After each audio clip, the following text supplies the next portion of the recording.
This is CGTN, China Global Television Network.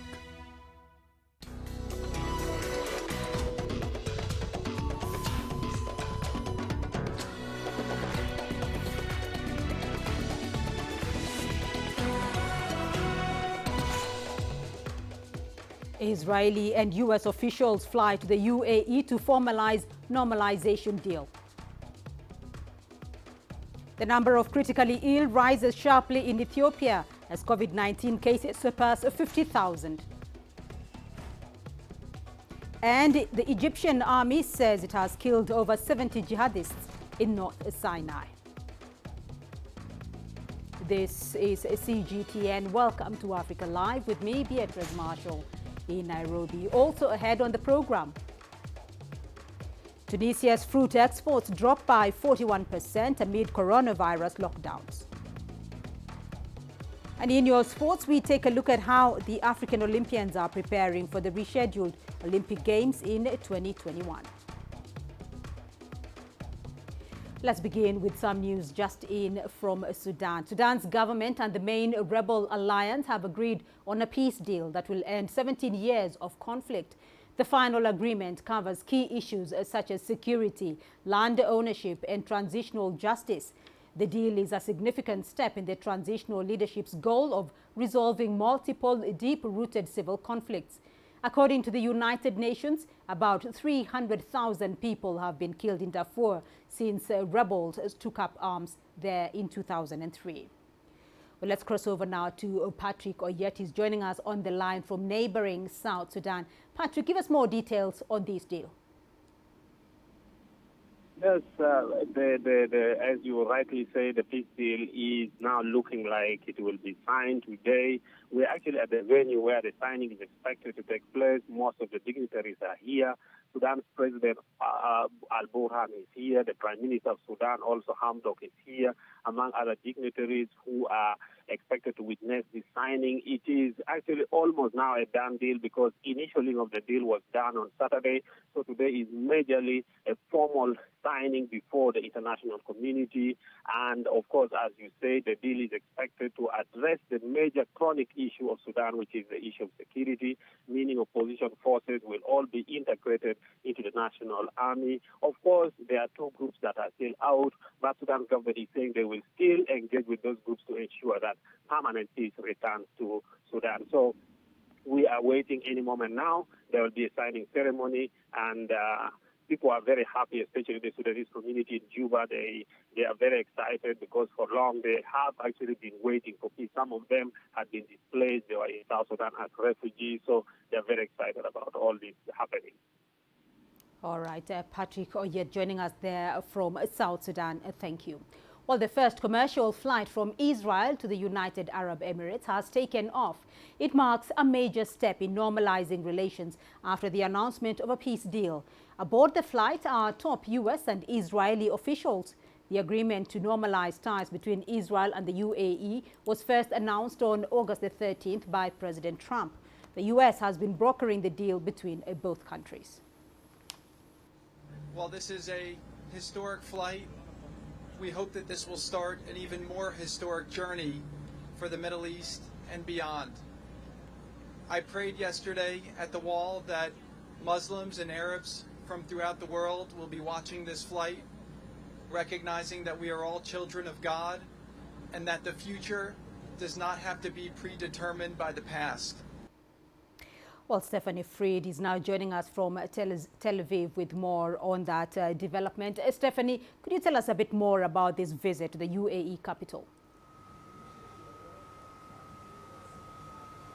Well, as you said, Beatrice, the arrangement or the normalization deal was made public a few weeks ago. So now this is basically formalizing it. This is a team of dozens of delegates from numerous sectors: tech, aviation, security, business, etc., etc. And you have the U.S. team, and you also have an Israeli team. And they're essentially going to ink the deal. The UAE and Israel have been meeting in a clandestine or under the table way for years. This is basically about formalizing the deal, bringing the teams together.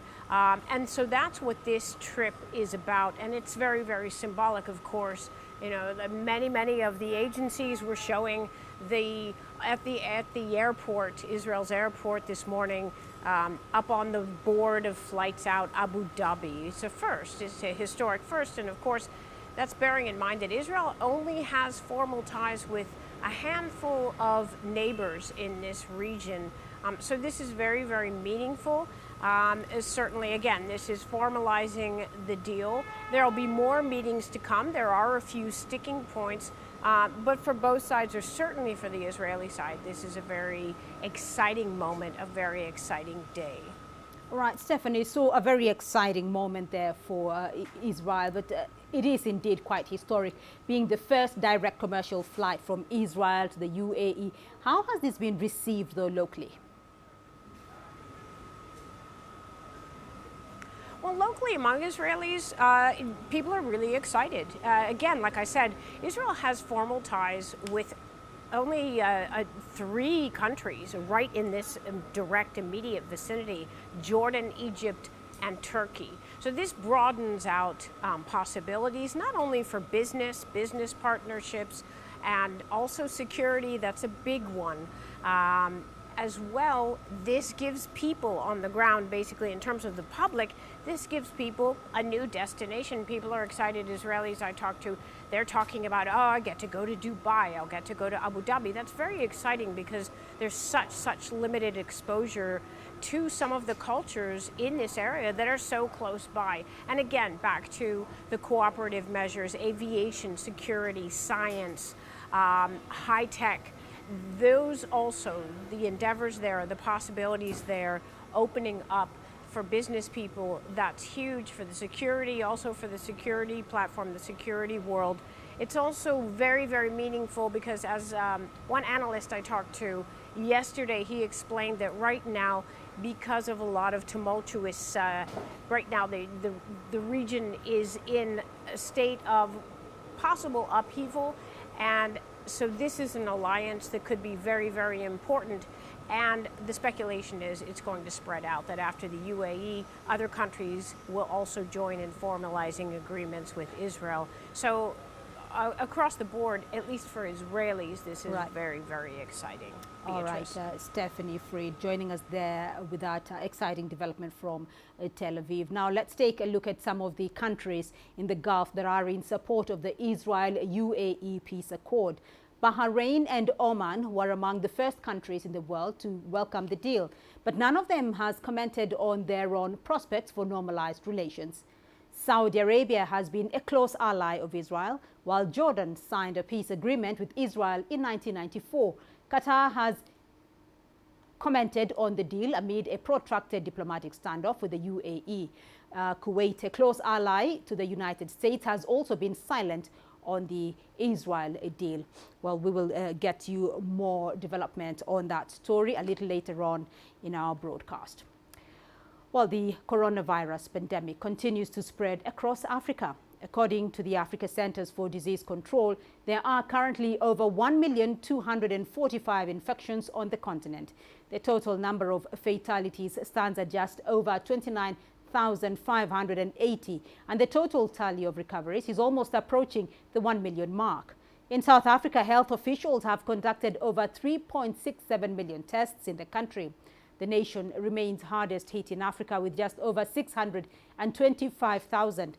Experts warn fragile healthcare systems in many African countries could be overwhelmed in the face of a severe COVID-19 outbreak.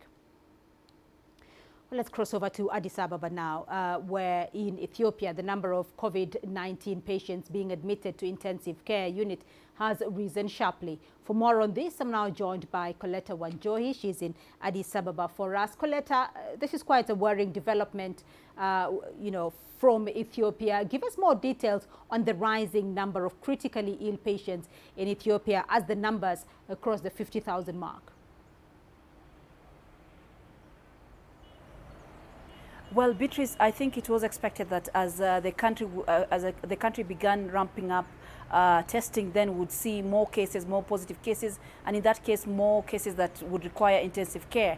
Because at the moment, we know that Ethiopia has done over 50,000 cases. It has reported over 50,000 positive cases, having done tests of over 890,000 from March up to now. So it was expected that they would have this, and that's why probably in April the Ministry of Health predicted in the worst case scenario it would need at least 1,000 ventilators, 1,500 ventilators. But as of now, if you look at the situation in the Millennium Hall, which is one of the biggest meeting halls that the government converted into an isolation center, the director there says that as of at least 4 days ago, they had at least 271 cases that needed intensive care, and 44 of these were in a severe state. And the challenge is, he says, they are receiving, as more tests are being done, they're receiving at least 20 patients per day, and the accommodation capacity now is becoming a challenge. So because of that, I mean, if we take a scenario of that, because that's one of the biggest isolation centers, then that tells us that the number of severity in terms of COVID-19,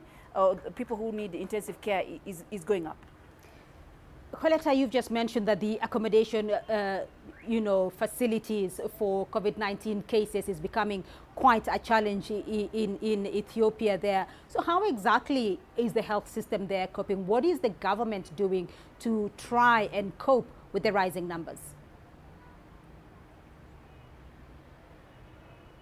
Well, we're now seeing government putting more emphasis, especially on accommodation and care, healthcare, especially for people who are found to be positive, kind of relaxing its rules on other people, saying that there are people who can be allowed to have home isolation, and they're also looking at how they can propel this further as the country reopens up other issues like tourism and all that. But in terms of this, we know the government has been acquiring a lot of ventilators with time, because there was a rush for ventilators globally, and as that eases down, then we are seeing the government getting more. It bought around 200 ventilators this past month, this month from China. Then we've seen it receiving at least 250 ventilators from the US as donation, and it is trying as much as it can to procure as much as it can in terms of ventilators and all other facilities that it needs for intensive care. And apart from that, equipping its own hospitals where it can put people needing intensive care. The Millennium Hall that has been as an isolation center, now we are seeing it, it has collaborated with the World Food Program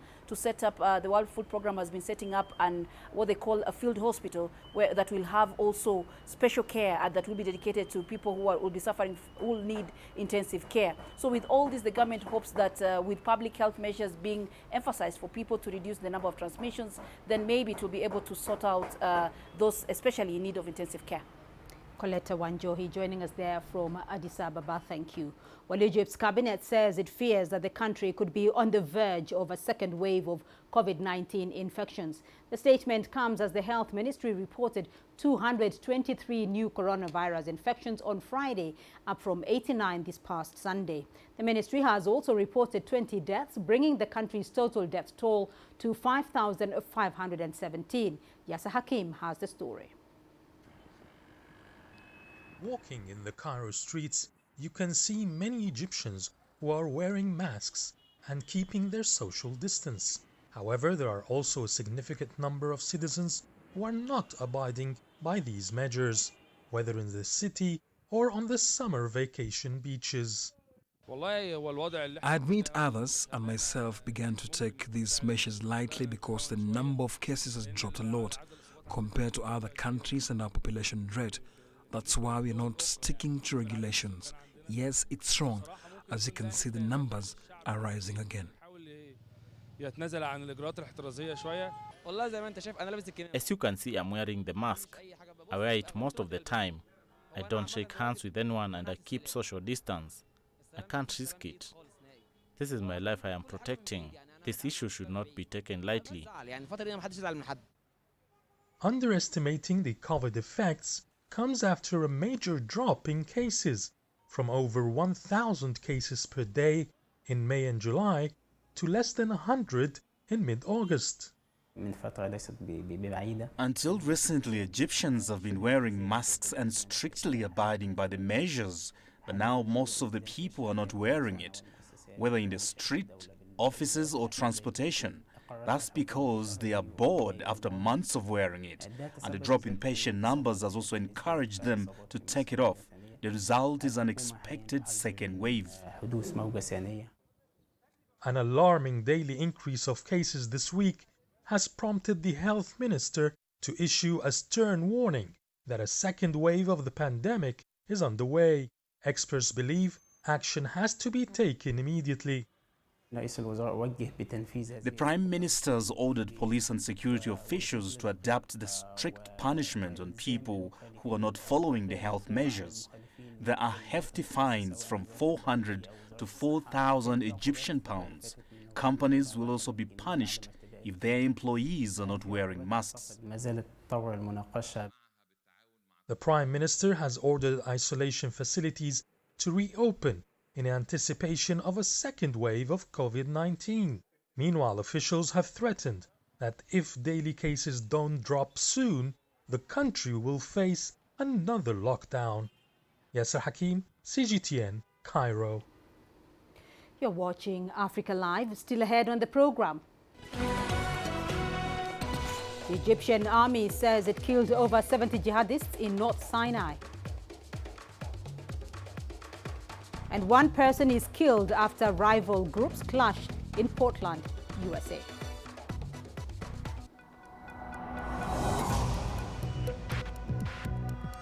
Each day, there are millions of stories. Each one can open new perspectives, new possibilities. Wherever you look, we are there to see, discover, explore. We put the pieces together to find what really matters to you, all around the world, all around the clock. Our reporters are at home across the globe. From our headquarters in Beijing and production centers in Washington, Nairobi, and London, China Global Television Network.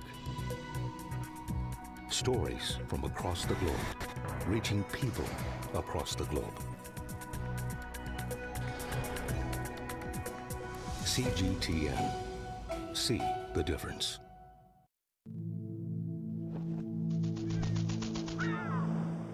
How will your world change today?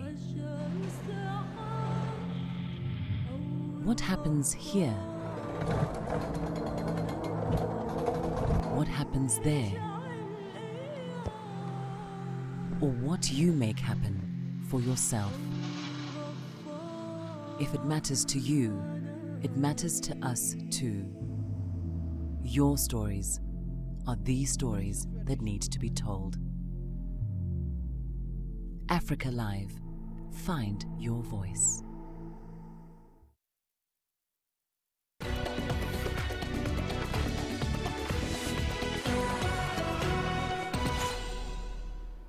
Well, let's go to the United States, where a man has been killed in the city of Portland during clashes between Black Lives Matter protesters and Donald Trump supporters. Toby Muse has more.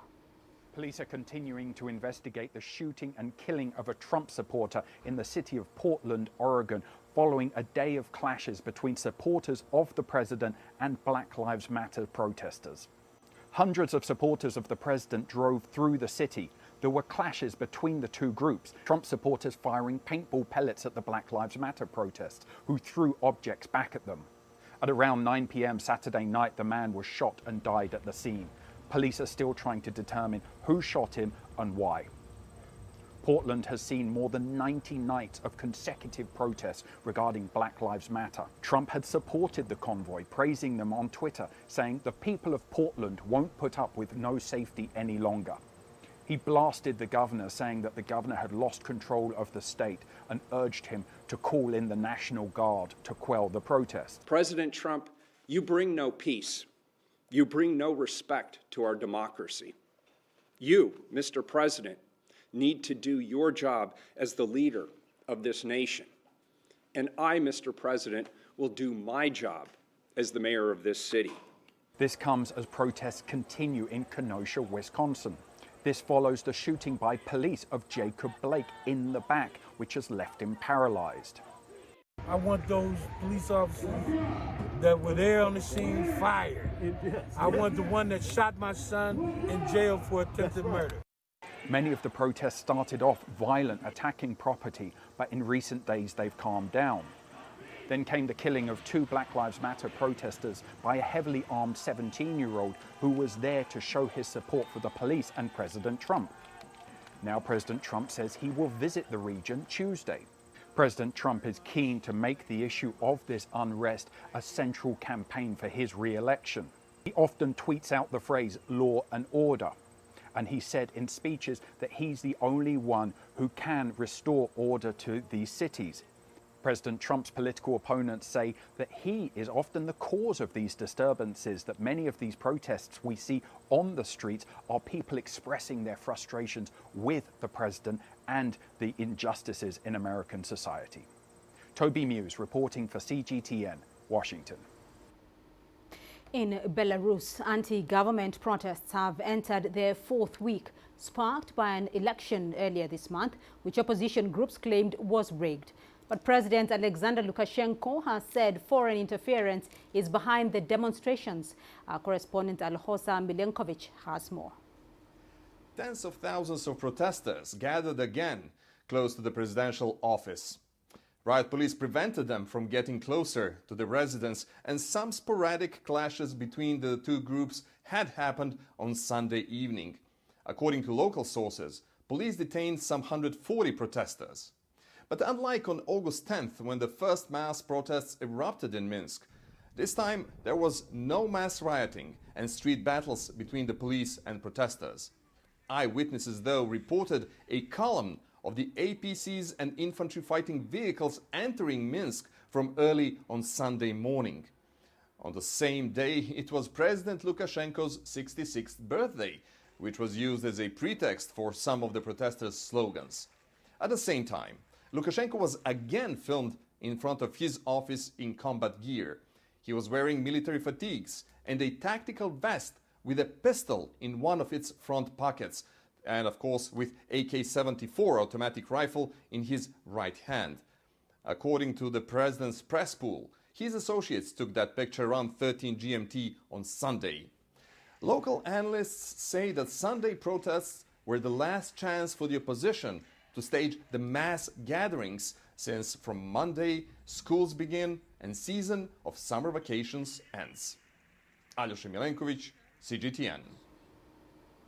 Chinese Foreign Minister Wang has delivered a speech at the French Institute of International Relations before wrapping up his visit to France. He emphasized China's adherence to peaceful development and the importance for the world to be united for the future. France is the 4th stop on his 5-nation Europe tour. Tony Waterman reports from Paris. Foreign Minister Wang Yi's departing message to France: globalization is the trend of world development, and China stands ready to engage. China will continue to adhere to cooperative development. China's development benefits from friendly cooperation with countries around the world. We will continue to actively promote coordination and cooperation between major countries, strengthen friendship with neighboring countries, enhance unity and cooperation with developing countries. During his 40-minute speech at the French Institute of International Relations, Minister Wang highlighted China's emergence from poverty, largely aided by globalization, and said decoupling from China means risking the chance of economic growth. He may be in France, but that message was largely for the United States. Beijing-Washington relations have soured under the Trump administration, at times leaving Europe caught in the middle of the world's 2 superpowers.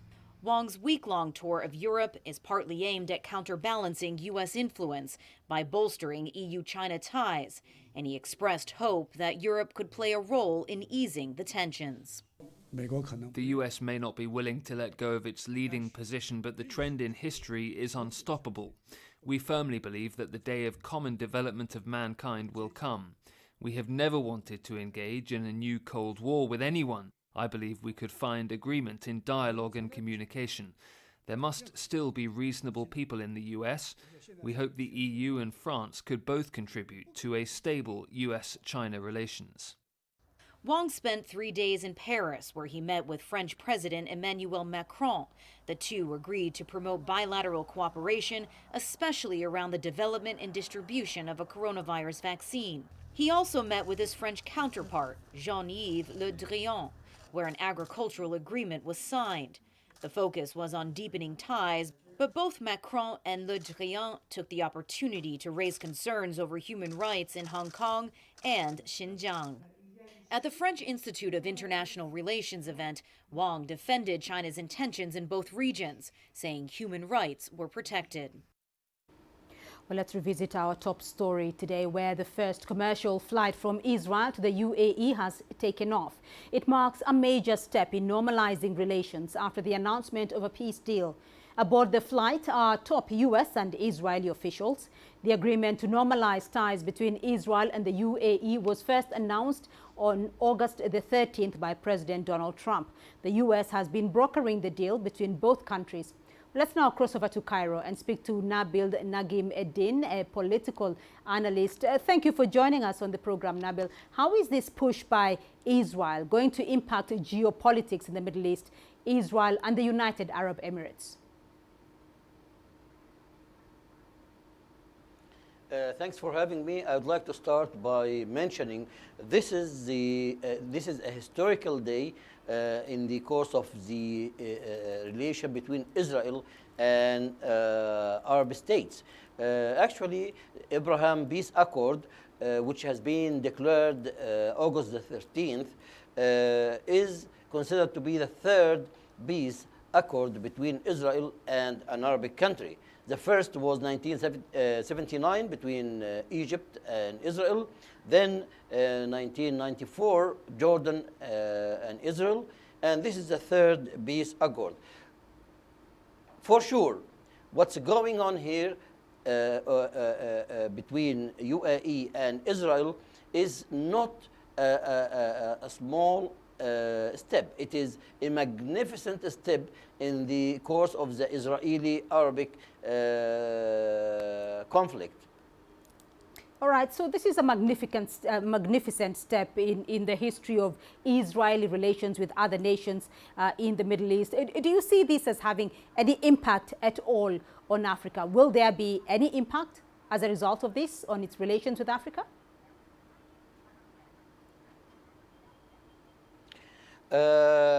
Of course, we cannot look at the developments between Israel and UAE without considering its repercussion both in the Gulf area and Horn of Africa as well. Israel has adopted a strategy for the last 10 years to expand its presence in East and West and Middle Africa. For sure, the Israeli-UAE peace accord, which is going to normalize the relations between the two states, is going to emphasize on the business, economy, tourism, health, education, and more other aspects. So let's look at where Sudan lies in all of this, because last week Khartoum appeared to refuse to be party to the normalization of ties with Israel. Where does Sudan lie here? Sorry, I didn't get the second part of the question, please. I want to find your thoughts on where you think Sudan, the country, lies in all this, because last week Sudan seemed to refuse to be party to the normalization of ties with Israel. Right. Secretary of State George Pompeo, in his last Arabic tour, stopped in Khartoum, and he had serious talks with the Sudanese senior officials. The Prime Minister of Sudan has made it clear to the Secretary of State that what's ruling in Sudan is a transitional government, and that transitional government has got no authority to have a say in such strategic politics. So Sudan has managed to step away from this so-called beast wagon sponsored by the U.S. administration. All right, Nabil Najmi joining us there from Cairo with our update. Thank you. Egypt says 77 militants have been killed in anti-terrorism operations in the country in recent weeks. The North African country's armed forces say the 6-week operation targeted alleged homes of terrorists. The military says 3 officers and 4 soldiers were killed or wounded in the operations. For years, North Sinai has been the site of bloody clashes between government forces and insurgents, some of which are affiliated with the Islamic State. And we still have more news for you here on the program. Here's what's ahead. In your business news, Tunisia's fruit exports dropped by 41% amid coronavirus lockdowns. Africa is the nexus of enterprise, and global business will tell you why it matters. From the mega investment projects to multi-billion-dollar mergers and acquisitions. Africa today collects, just in terms of revenues from taxes alone, $545 billion a year. If you take 10% of that and you devote it to the energy sector, problem solved. All this on Global Business, weekdays at this time on CGTN. There's more to this place than just glorious landscapes. There's more to it than just, say, Table Mountain or glorious, endless salt flats. There's more to it than countries that are home to some of the deepest mines in the world. There is so much more to this place, even if it is home to some of the finest diamonds on the planet. It is the sheer diversity of the people who call Southern Africa home, and the relentless drive to make it a better place that make it so special. And we know that because this too is home.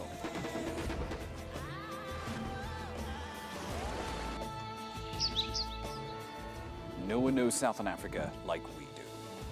CGTN, see the difference.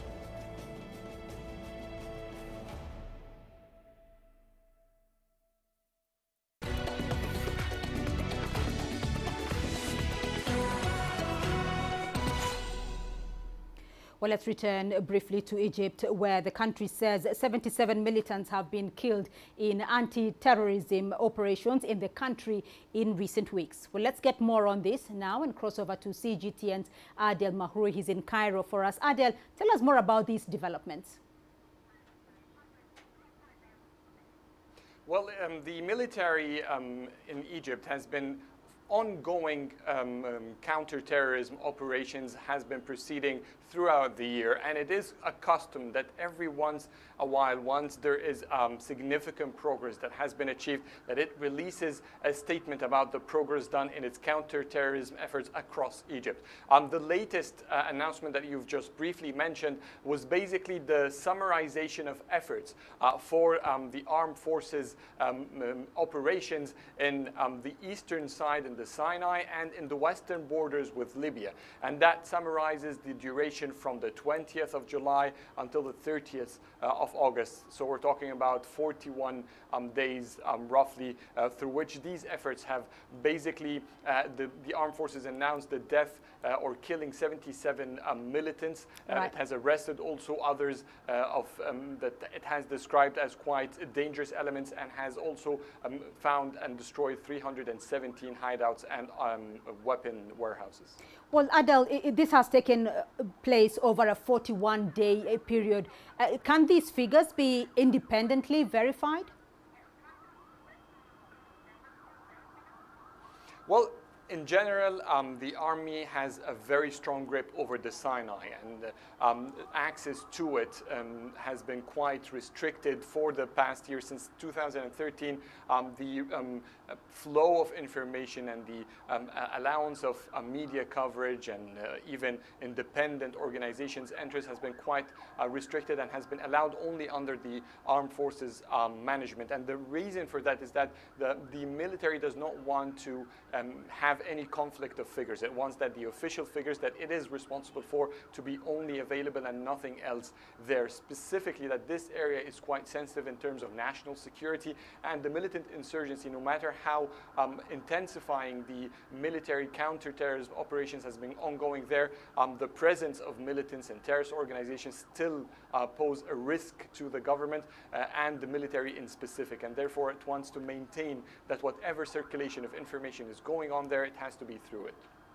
All right, Adel Mahloui joining us there from Cairo.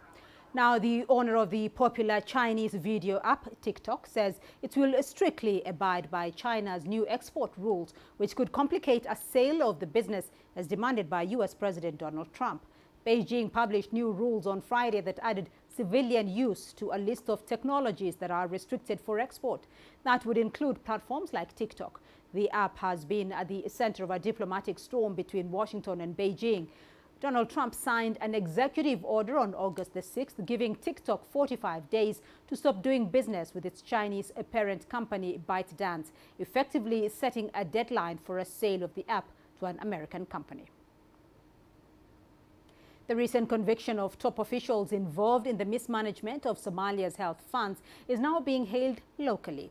Local and regional analysts say the recent court ruling sends a good signal to local and international development partners that Somalia is now emerging from the ruins of a long-running instability. The ruling was made by a local court last week. The officials involved included the country's deputy health minister and other senior officials in the health ministry. The key figures will serve between 3 and 18 years behind bars. They were charged with misappropriation of over $6 million between 2017 and 2020. The money was meant to go into financing anti-malarial, HIV, AIDS and COVID-19 efforts. The process of investigating the matter is now being seen as one of the most efficient and transparent probes in recent times. On April 4 this year, an investigation against 9 government officials was launched by the Banadi Regional Police. A report of the finding was soon shared with the judiciary, and the government's Auditor General requested for an audit. 9 officials serving different positions at the Ministry of Health were later arrested. The aviation industry across the world is among the most affected by the COVID-19 pandemic. In Nigeria, the country's central bank and the Bankers Committee have agreed to extend special facilities to Nigerian registered airlines to enable the industry address the negative impact of the pandemic. CGTN's Deji Badmus has been following the story and filed this report. Nigeria's aviation industry is only just beginning to get back on its feet after over 3 months of complete shutdown because of the COVID-19 pandemic. Domestic flights resumed in July, and international flights are expected to resume early September. But as activities gradually return to the airports, industry experts say the pandemic has dealt a huge blow that will take quite a while to recover from. Talk about it, the aircraft that flies, the onboard service, the airport that receives, and the parts aircraft, the engineers, the pilots, the entire value chain of aviation has been tremendously affected. Right now, almost all the value chain are broke, bleeding. Workers are home. Businesses are down. Virtually every domestic airline operator in the country has had to lay off workers and slashed salaries by almost a half. The Central Bank of Nigeria is now spearheading efforts to help the industry. It has deposit money banks in the country to extend special facilities to Nigerian registered airlines to enable them overcome the impact of the pandemic and save jobs. It's a move the owner of the country's biggest private airline has welcomed. To me, in EPIS, what bothers us more is the retention of the workforce. Also, insurance, maintenance, they've all gone up this period. The airlines will need some support towards that. I am not asking, and I don't think anybody is asking for free money. Let it be a soft loan at an affordable interest rate. For now, the modalities for the loan has not been spelt out, but some have been laying out what they expect to see.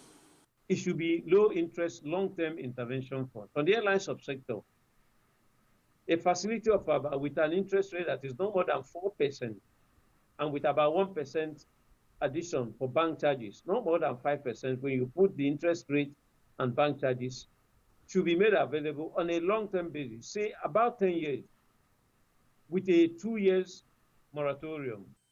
As the airlines await the special loan facility, experts are warning that even with the loan, it could still take up to 24 months before the industry makes a full recovery. Deji Badmos, CGTN, Lagos, Nigeria.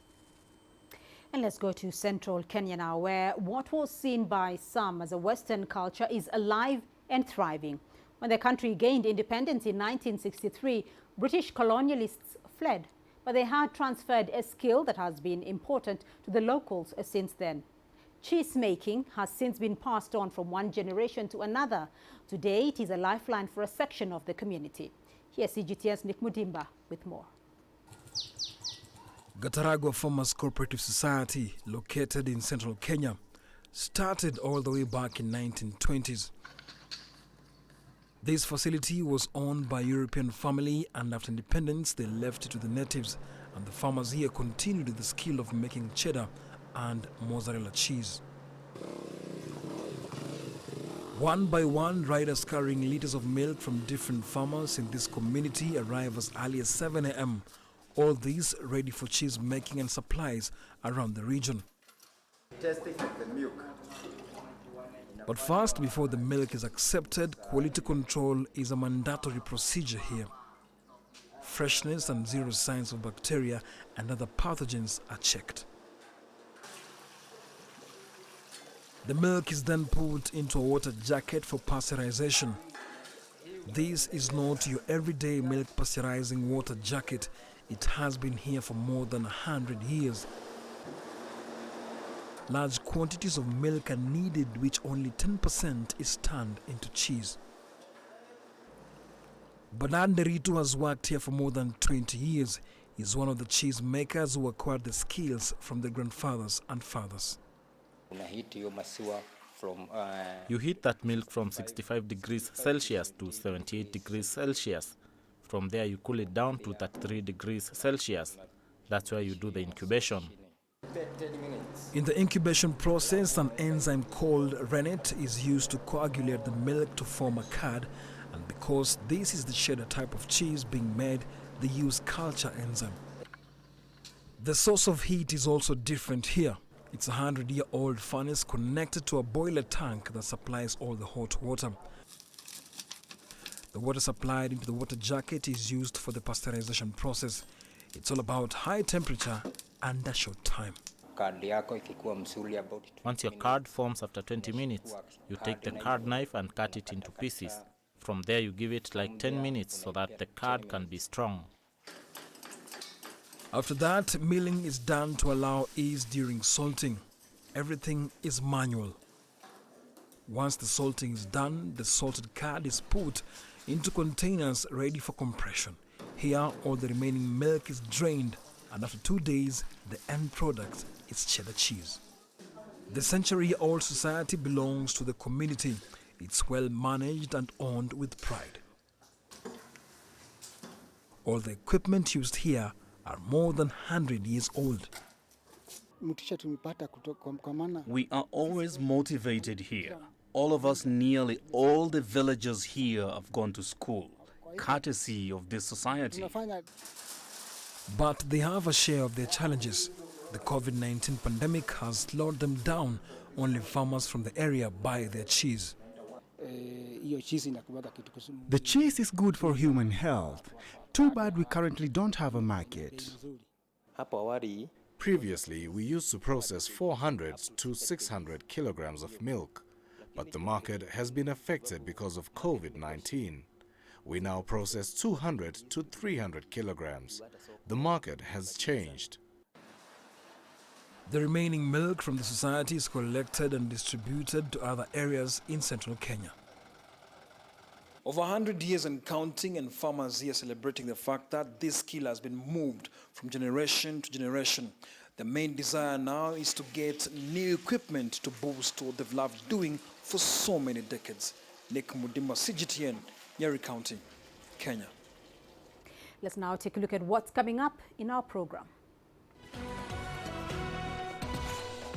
Well, coming up on our continuing series on the Masai Mara, we'll look at a heroic attempt by Topis to cross the Mara River.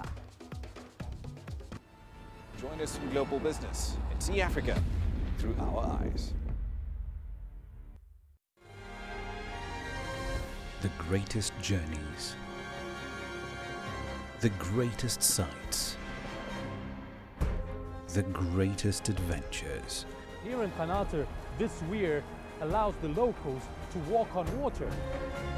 We're far more than just TV news. We're your passport to the wonders of Africa. To bring you stories of struggle, survival and hope.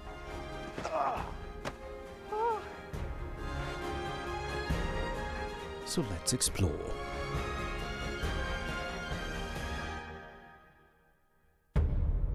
CGTN. See the difference.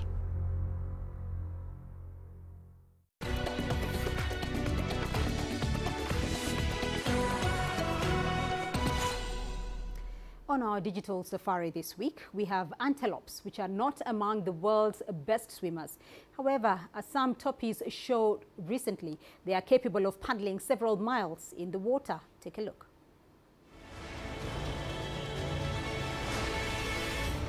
Yesterday on CGTN's Digital Safari. In the Masai Mara, a golden-lit canvas of zebra and topi gathered on the muddy banks of the river. The topi, without hesitation, jumped into the torrent. Topi don't usually cross the river, so to see them do it without a moment's thought was a special sighting. To top it off, they fought off the fast-moving waters and dodged the lurking crocodiles.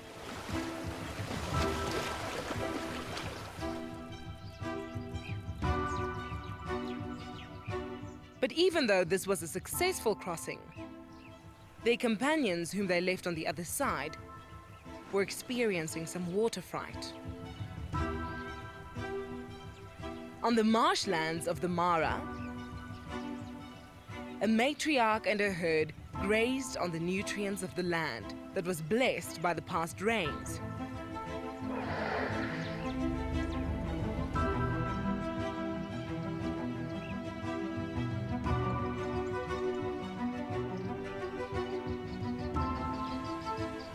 Meanwhile, down south, the morning rains trickled down.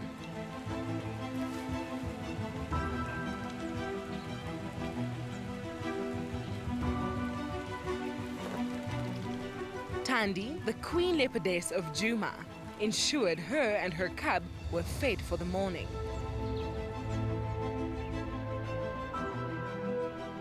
In Gala, the giraffes gracefully plucked off their leaf breakfast from a rust bush willow. And in the Pride Lands, the Egyptian geese turned to the water for a meal, with one unsuspectingly making an invertebrate a snack.